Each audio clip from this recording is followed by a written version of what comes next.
احرام سے مراد حج و عمرہ کی پابندیوں میں داخل ہونے کی نیت کرنا ہے، اور وہ حج کا ایسا رکن ہے جس میں اللہ سبحانہ و تعالی کی عظمت کا اقرار اور حج کی ادائیگی کے متعلق اس کے حکم کی تعمیل ہے۔ میقات یہ توقید سے ہے، جس کا مطلب ہے کہ کسی کام کے لیے خاص وقت یا جگہ مقرر کرنا۔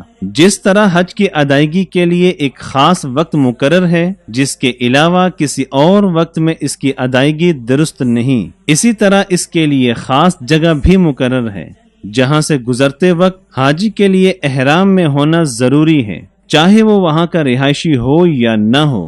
اور جو شخص میقات اور مکہ کے درمیان کا رہائشی ہو تو وہ اپنے رہائش گاہ سے ہی احرام باندھے گا، اور مکہ کے رہنے والے مکہ سے ہی احرام باندھیں گے، جیسا کہ نبی کریم صلی اللہ علیہ وسلم نے مواقیت کا ذکر کرتے ہوئے فرمایا، فهن لهن ولمن أتى عليهن من غير أهلهن ممن كان يريد الحج والعمرة فمن كان دونهن فمن أهله حتى إن أهل مكة يهلون منها۔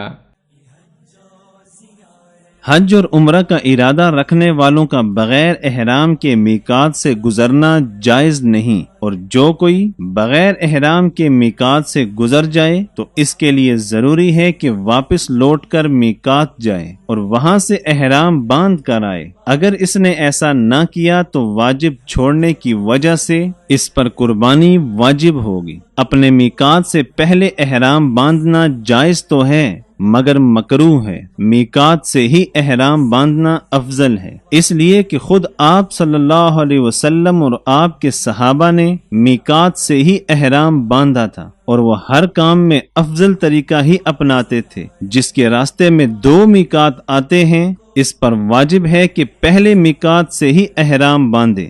آپ صلی اللہ علیہ وسلم کے مقرر کردہ میقات یہ ہیں: ذوالحلیفہ جو اہل مدینہ کا میقات ہے، یہ آج کل ابیار علی کے نام سے مشہور ہے۔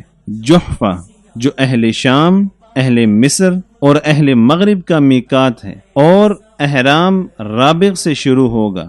قرن المنازل جو اہل نجد کا میقات ہے اور آج کل السیل الکبیر کے نام سے مشہور ہے۔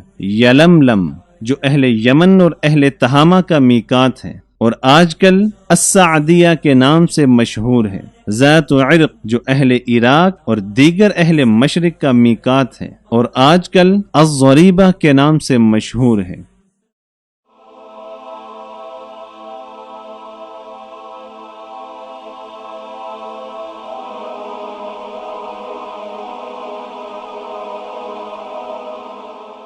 ایمان کی کرن، ہدایت کی شمع، رسالہ